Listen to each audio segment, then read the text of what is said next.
Bonjour, comment allez-vous? J'espère que vous allez super bien. Aujourd'hui, nous allons parler d'un tout nouveau livre qui fait référence à la mémorisation. Alors, pour celles et ceux qui ont du mal à mémoriser, pour celles et ceux qui utilisent les anciennes techniques de mémorisation, dites-vous que ce livre retrace les techniques que l'auteur en question a mis en œuvre et cette technique est détaillée dans le livre et ce livre pourra vous permettre à mieux mémoriser par une technique appropriée, très très efficace.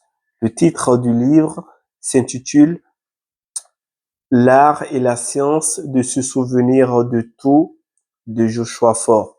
Bien avant de parler du livre, laissez-moi d'emblée faire mienne une citation de Winston Churchill, mort en 1965. Quelques jours avant sa mort, ses disciples lui ont demandé, mais Winston Churchill, quelle parole pourras-tu nous prodiguer bien avant ta mort pour que après ta mort, on puisse se souvenir de toi? Winston Churchill retorqua en disant à trois reprises, je cite, apprenez l'histoire, apprenez l'histoire, apprenez l'histoire, car c'est à travers l'histoire que vous pouvez gouverner. Alors, l'un des disciples qui est dans l'assemblée lui demande, mais comment peut-on apprendre tard de choses alors qu'on n'a pas une mémoire prodigieuse comme la tienne? Et Winston Churchill répond à nouveau en disant, lorsque vous n'avez pas une mémoire prodigieuse comme la mienne, qui est un don du ciel, entraînez votre mémoire de la plus noble et de la plus belle des manières et vous verrez que cela vous permettra de mieux apprendre l'histoire. Fin de citation. Alors, ce livre, c'est le livre de Joshua Ford. Alors, Joshua Ford, il est américain. Bien avant qu'il écrive ce livre, il ne connaissait rien de la mémorisation. Il suivait de temps en temps, annuellement, un concours international qui regroupe celles et ceux qui ont cette facilité de mémoriser. Alors, c'est lors de ce concours, il a pris goût et il s'est donné le défi d'apprendre par une technique propre à lui que beaucoup de personnalités, bien avant Jésus-Christ, même après Jésus-Christ, beaucoup de personnalités ont utilisé cette technique. En l'occurrence, c'est la technique de la mnémonisation.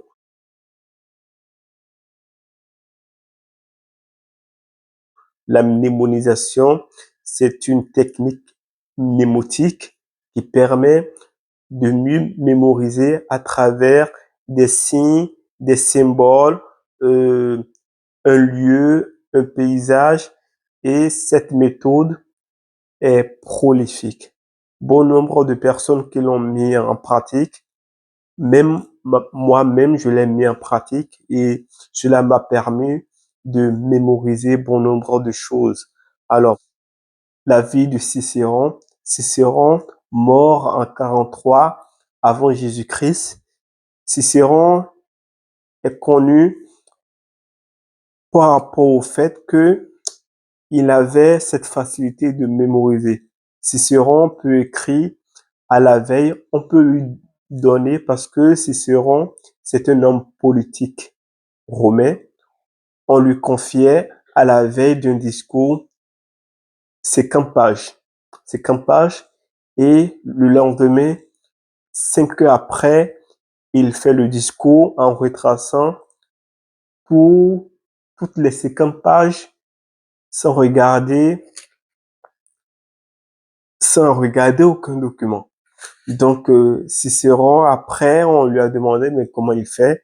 Et il a dit que lui utilise cette technique, la mnémotisation, la technique mnémotique qui lui permettait de bûcher chaque phrase ou une page tout en faisant référence à un objet, euh, à, à un lieu ou même là où il est, à un objet, il fait référence à l'objet.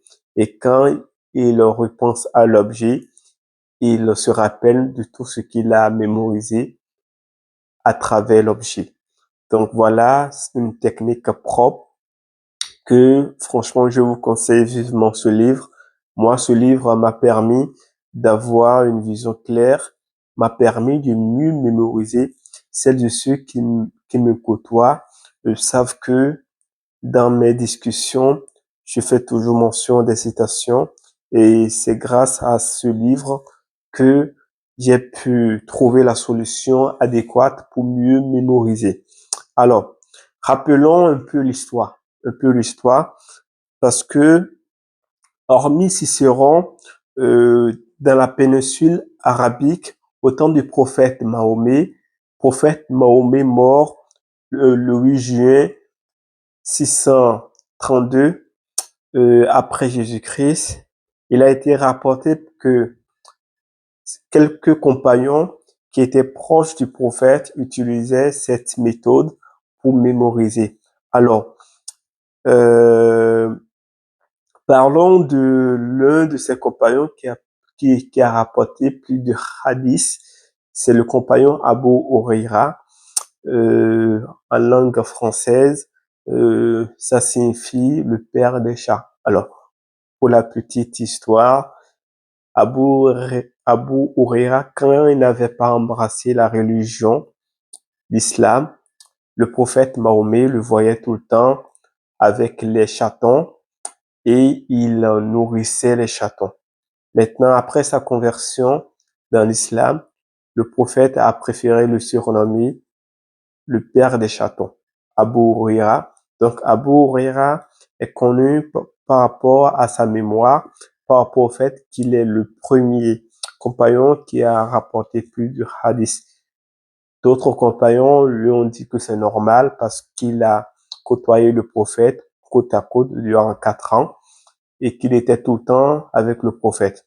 Mais lui, il a dit que cela ne dépendait pas de lui parce que le prophète Abu Huraira avait du mal à mémoriser le Coran. Mais il avait cette facilité à mémoriser tous les propos du prophète. D'après Ibn Qayyim rahimahullah, ils ont dit que c'est le prophète qui a fait une prière à Abu Huraira pour que Abu Huraira puisse avoir cette facilité, cette mémoire prodigieuse de mieux mémoriser. Lui-même l'a dit après la mort du prophète, bien avant même sa mort à lui, parce qu'Abu Huraira, il est mort en 658 après Jésus-Christ. Lui-même disait que c'était le prophète qui a fait une prière pour lui afin qu'il puisse mieux mémoriser. Alors, hormis Abu Huraira, nous avons également l'un des compagnons du prophète qui est le scribe du prophète, Ibn Qayyim rahimahullah, disait que le prophète avait beaucoup de scribes, mais le scribe qui s'est démarqué, alors le scribe, c'est celui qui écrivait lorsque le prophète Mahomet, parce que le prophète Mahomet, il était illettré, il avait du mal à écrire.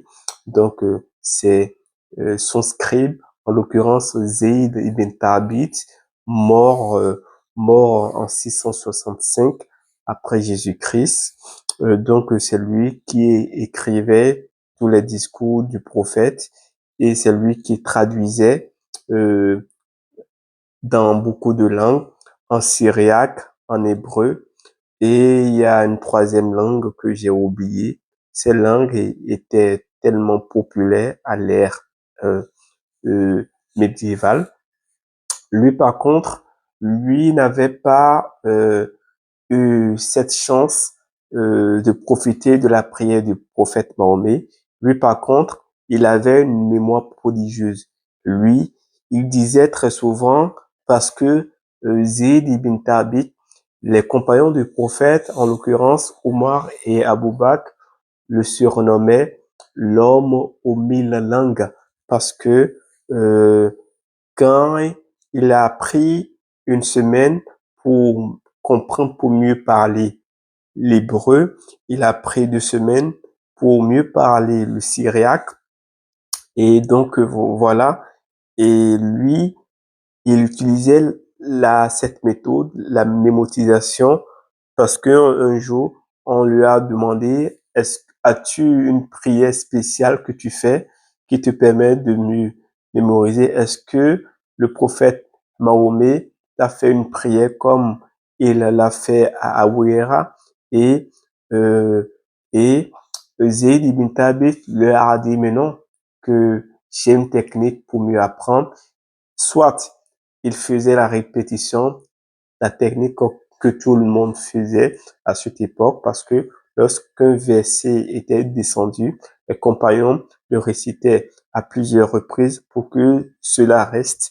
Donc, mais lui, il utilisait d'autres techniques, c'est-à-dire il aimait beaucoup s'évader de la nature, regarder les objets, et c'est à travers le regard sur chaque objet, sur chaque arbre, par exemple, qu'il avait cette facilité de mémoriser. Donc voilà des exemples atypiques d'ordre religieux, même d'ordre philosophique. Il y a Socrate. Socrate aussi avait une mémoire prodigieuse. Socrate, mort en 399, bien avant Jésus-Christ. Socrate aussi utilisait cette technique, et cette technique est repensée, est détaillée dans ce livre. Alors, pour faire court, je ne veux pas du tout spolier le contenu de ce livre. Sincèrement, je vous invite, je vous conjure même à, à approprier ce livre. Alors, l'heure de la conclusion. Alors, pour finir, je fais mienne deux citations de deux couples littéraires, écrivains et écrivaines. Premièrement, honneur aux dames, je vais commencer par l'une des femmes les plus respectées en, en France, Simone de Beauvoir, mort en 1986.